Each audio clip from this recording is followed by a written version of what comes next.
Oke, selamat malam untuk seluruh teman-teman podcast Akap Antakirana Asabuas. Oke, dan kita selalu menemani teman-teman seminggu sekali setiap hari Jumat jam 7 malam. Jadi untuk topik hari ini yang akan kita bahas, temanya adalah Fanatik tanda tanya. fanatik tanda tanya. Tanda tanya. Ya, tentunya kita semua sudah sering mendengar kata jadi Kristen itu jangan fanatik. Kamu betul. terlalu fanatik. Betul. Ya, ke gereja rajin, pelayanan rajin, perpuluhan rajin, lalu dicap fanatik, gitu ya. Nah, kita akan bahas tuh nanti tentang pernyataan-pernyataan ini. Betul. Ya. Nah, yang menjadi keblinger itu adalah ada orang-orang yang berkata kepada orang Kristen lainnya, jadi orang itu jangan terlalu fanatik. Iya. Kamu Kristen fanatik nih. Bahkan ada orang yang berkata bahwa ikut Tuhan itu nggak usah terlalu fanatik. Iya. Nah, menurut lu gimana tuh Pak Buas? Nah, gini, jadi mantap ya kalau ngomongin fanatik kita harus ngerti dulu fanatik dalam rangka apa dia ngomong. Kalau banyak orang suka sering bilang itu usah terlalu fanatik, padahal dia sebenarnya tidak mau bersaksi gitu ya Pak Anta ya. Tidak mau menceritakan, tidak mau sharing hidupnya. Jadi kita harus tahu dulu fanatiknya seperti apa nih, supaya orang tahu emang kita lagi ngomongin apa sih nih gitu. Jadi kalau saya berangkatnya dari definisi. Iya, gimana tuh Pak Anta? Saya coba melihat ini sekarang dari Kamus Besar Bahasa Indonesia. Siap. Arti kata fanatik ternyata artinya adalah teramat kuat kepercayaan atau keyakinan terhadap ajaran tertentu. Baik itu politik, baik itu agama, dan sebagainya. Jadi kalau ada orang berkata, kamu jangan terlalu fanatik, berarti dengan kata lain orang itu berkata, kamu jangan terlalu percaya. Nah, gitu. Kalau ada orang berkata, aduh, kamu beribadah nggak usah terlalu fanatik lah, berarti dengan kata lain dia berkata bahwa kamu dalam ibadahmu nggak usah terlalu kuat. Ya. Nah, berdasarkan dari definisi ini, maka banyak orang bisa keblinger. Menurut saya harus fanatik kepada istri saya. Ya, gimana maksudnya tuh? Artinya, saya sangat mencintai dia, sangat mempercayai dia, punya kepercayaan, keyakinan yang teramat kuat terhadap dia. Nah, bayangkan kalau kita menikah lalu semuanya tentang mencurigai, nggak percaya, ditanya terus tiap 5 menit kamu di mana, makan apa sama siapa, kemana saja, jam berapa, kayak lagu ya. Apa yang terjadi? Iya. Jadi kalau dikatakan bahwa jangan fanatik, kalau kita mendengar definisinya bahwa fanatik itu adalah kepercayaan, keyakinan yang kuat akan sesuatu, maka sebagai orang Kristen kita harus fanatik kepada Yesus. Suami fanatik kepada istrinya, istri fanatik kepada suaminya. Firman Tuhan juga berkata, kasihilah Tuhan Allahmu dengan segenap hatimu, dengan segenap jiwamu, dengan segenap akal budimu, dengan segenap kekuatanmu. Bukankah ini fanatik? Ya. Jadi kalau orang dengan gampangnya melihat ada orang beribadah rajin, dibilang jangan fanatik. Rajin perpuluhan memberi sumbang gereja, jangan fanatik. Baca Alkitab tiap hari, jangan fanatik. Ya. Nah, ini udah keblingernya tingkat tinggi. Kalau pengertian fanatik adalah mempercayai sebuah kepercayaan yang dia percaya dengan sungguh-sungguh. Oke. Ini menarik nih Pak Anta. Saya ambil dari satu ayat ya, Roma 10 ayat 2. Mereka sungguh-sungguh giat untuk Allah tetapi tanpa pengertian yang benar. Jadi ada orang Kristen mungkin dibalik nih, dia begitu fanatik, begitu rajin, begitu menggebu-gebu, tapi nggak punya pengertian yang benar. Kayak tadi Pak Anta bilang kan, kalau saya fanatik sama istri, ya karena saya mengasihi. Tapi ada orang dasarnya sebenarnya bukan mengasihi. Jadi agama itu menjadi semacam mantra buat dia untuk dia berfantasi.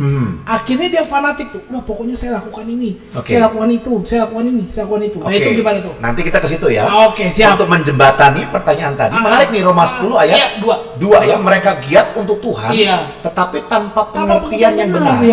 Ditahan dulu. Siap. Nah, kemudian fanatik yang tidak boleh itu apa? Nah, itu. Ini kan perlu tahu juga kan? Betul. Jadi menurut saya fanatik kepada apa yang kita percayai atau imani, boleh saja. Oke. Ya dong. Saya boleh dong baca Alkitab tiap hari. Iya dong. Saya berikan persembahan, dengerin khotbah, boleh dong. Ya. Nah, yang tidak boleh adalah karena saking saya cintanya kepada istri saya, maka wanita lain saya benci. Karena saking saya cintanya dengan ibadah saya, maka ibadah lain saya benci. Saking cintanya saya dengan kitab suci saya, kitab suci lain saya benci. Nah, itu yang tidak boleh, bukan dikurangi. Tidak boleh itu. Ya, jadi sebenarnya fanatik kepada iman kita sah-sah saja.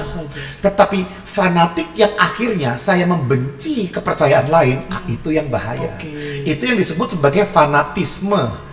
Ya, adalah gerakan orang yang fanatik terhadap sesuatu, lalu menganggap yang lainnya salah atau nggak benar. Ya. Jadi kita bedakan dulu nih, Bu. Fanatik kepada iman saya boleh? Boleh. Tapi jangan sampai karena saya fanatik dengan iman saya anggap yang lain salah. Saya bahkan membenci yang lain. Nah, itu yang salah. Ya, kita masih di sini dulu nih. Nah, kalau nggak kita luruskan malam hari ini, ada juga yang berkata begini. Ini kan sering ya ketemu jemaat. Pak Boas, jadi garam itu nggak usah terlalu asin.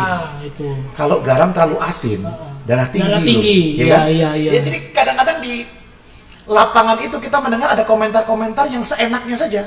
Karena memang darah tinggi itu salah satunya dari garamnya kebanyakan, maka dia bawa konteks itu kepada konteks Alkitab.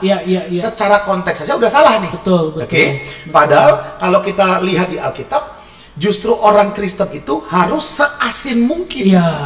Kenapa? Makin dia kualitasnya tinggi, makin garamnya makin asin, makin dia bisa mempengaruhi, memberikan rasa kepada sebanyak mungkin orang. Kalau udah tawar buat apa? Tawar buat apa? Jadi konteks pelajaran tentang darah tinggi dimasukkan dalam konteks Kristen menjadi terang, kan terang dan garam, menjadi berkat buat orang lain. Nah, itu nggak cocok. Makanya ada beberapa orang yang ibadahnya timbul tenggelam, pakai istilah ini, nggak fanatik gua mah. Yang nggak baca Alkitab, lu fanatik banget sih Alkitab baca tiap hari. Ya, nah justru ini orang-orang sebenarnya yang tidak mempunyai iman yang benar. Orang-orang yang hanya menjadikan Tuhan itu sebagai sumber berkat lah. Kalau saya butuh, saya panggil. Kalau enggak, ngapain? Seolah-olah gini, saya sama kamu nggak pernah ngobrol nih, Pak Boas. Nggak pernah makan bareng, nggak pernah diskusi. Tapi saya datang kalau pas butuh duit. Gimana rasanya? Rasanya pengen diceburin aja ke kali. Ya kan? Ya ada yang begitu. Jadi kalau ada aktivitas kerohanian, aku nggak terlalu fanatik. Nah, itu konsep yang salah. Jadi kita harus fanatik kepada Yesus. Kalau Anda percaya pada Yesus ya, kalau Anda percaya kepada keyakinan yang lain, ya silakan fanatik dengan dia. Tapi jangan sampai membenci. Nah, balik lagi kepada garam, jangan terlalu garam, jangan terlalu asin. Menurut saya, semua orang Kristen harus seasin mungkin, supaya pengaruhnya bisa luas dan sebanyak mungkin. Bro, kalau jadi terang, jangan lebay, jangan fanatik, jangan terlalu terang. Silau. Ini kan konteks yang salah lagi, ya kan? Memang kalau kita lihat lampu di sini, silau. Tapi kan konteks menjadi terang itu bukan menjadi penerangan lampu. Tetapi kita menjadi berkat bagi banyak orang. Makin terang, makin bagus. Makin bercahaya, makin bagus. Ya, makanya berbuat baiknya nggak cuma hari Minggu, setiap hari. Nah, saya ingat nih Panta ngomong gitu, saya ingat Yesus juga kan itu sebenarnya fanatik. Ya, Panta ya. Berapa kali Yesus selalu perhadapkan kepada orang-orang Farisi dan ahli Taurat. Bahwa Bapakku itu harus ditinggikan, harus dimuliakan. Dia fanatik sama Bapaknya. Tapi seperti yang Pak Anta tadi sampaikan, Yesus tidak mengecilkan ahli Taurat dan orang Farisi. Yesus justru kasih pengertian yang benar ke mereka. Oke, Pak Anta mungkin bisa disimpulkan. Jadi pada topik kali ini tentang fanatik, perlu saya tegaskan lagi bahwa kita perlu fanatik kepada Yesus.